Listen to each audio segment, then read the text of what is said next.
The Smartest Giant in Town by Julia Donaldson.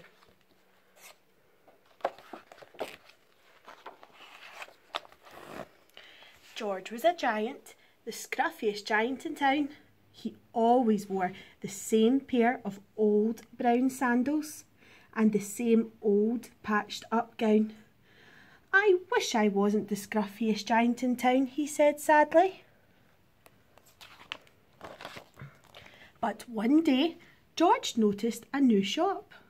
It was full of smart clothes, so he bought a smart shirt, a smart pair of trousers, a smart belt, a smart stripy tie, some smart socks with diamonds up the side, and a pair of smart shiny shoes. "Now I'm the smartest giant in town," he said proudly. George left his old clothes behind in the shop.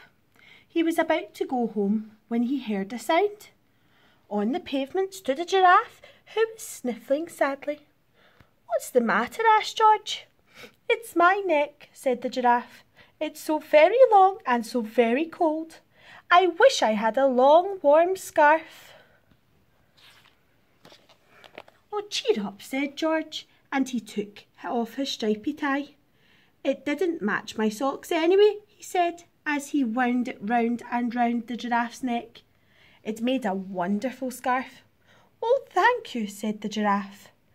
As George strode home, he sang to himself, "My tie is a scarf for a cold giraffe, but look me up and down, I'm the smartest giant in town." George came to a river. On a boat stood a goat, who was bleating loudly. "Oh, what's the matter?" asked George. "It's my sail," said the goat. "It blew away in a storm.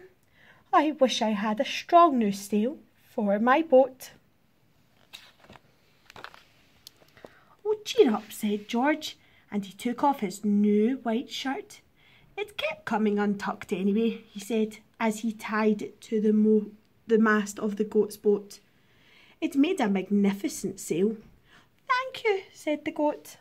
George strode on, singing to himself, "My tie is a scarf for a cold giraffe, my shirt's on a boat as a sail for a goat, but look me up and down, I'm the smartest giant in town."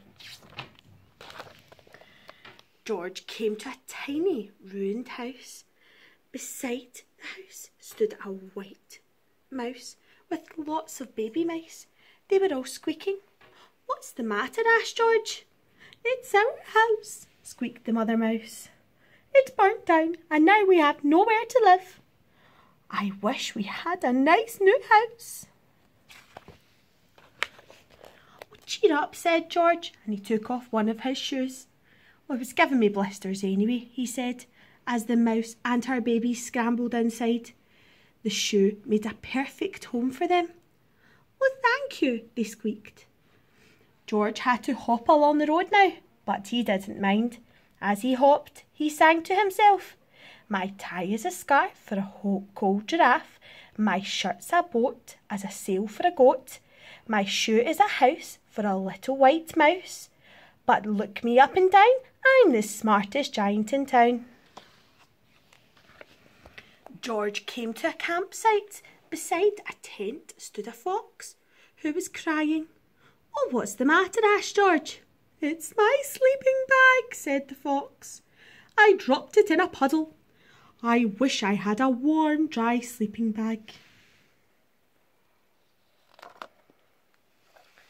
"Oh, cheer up," said George, and he took off one of his socks with diamonds up the sides. "It was tickling my toes anyway," he said. As the fox snuggled into it, it made a very fine sleeping bag. "Thank you," said the fox.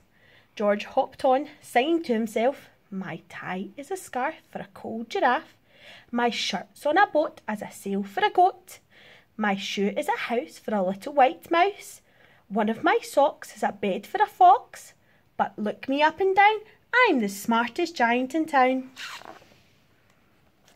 George came to a big squelchy bog. Beside the bog stood a dog who was howling. "What's the matter?" asked George. "It's this bog," said the dog. "I need to get across, but I keep getting stuck in the mud. I wish there was a safe path." "Cheer up," said George, and he took off his smart new belt. "It was squashing my tummy anyway," he said, as he laid it down over the bog. "It made an excellent path." "Oh, thank you," said the dog. The wind started to blow, but George didn't mind. He hopped on, singing to himself, "My tie is a scarf for a cold giraffe. My shirt's on a boat as a sail for a goat. My shoe is a house for a little white mouse. One of my socks is a bed for a fox. My belt helped a dog who was crossing a bog. But my trousers are falling down. I'm the coldest giant in town." Suddenly, George felt sad and shivery and not at all smart. He stood on one foot and thought, "I'll have to go back to the shop and buy some more clothes," he decided. He turned round and hopped all the way back to the shop. But when he got there, it was closed. "Oh no," cried George. He sank down onto the doorstep and a tear ran down his nose. He felt as sad as all the animals he had met on his way home. Then, out of the corner of his eye, he saw a bag with something familiar poking out of the top. George took a closer look. "My gown!" he yelled. "My dear old gown and sandals!" George put them on. They felt wonderfully comfortable. "I'm the cosiest giant in town," he cried, and he danced back home along the road. Outside his front door stood all the animals he had helped. They were carrying an enormous present. "Come on, George," they said. "Open it." George untied the ribbon. Inside was a beautiful gold paper crown and a card. "Look inside the card, George," said the animals. George put the crown on his head and opened the card. Inside it said, "Your tie is a scarf for a cold giraffe. Your shirt is on a boat as a sail for a goat. Your shoe is a house for a little white mouse. One of your socks is a bed for a fox. Your belt helped a dog who was crossing a bog. So here is a very fine crown to go with the sandals and gown of the kindest giant in town."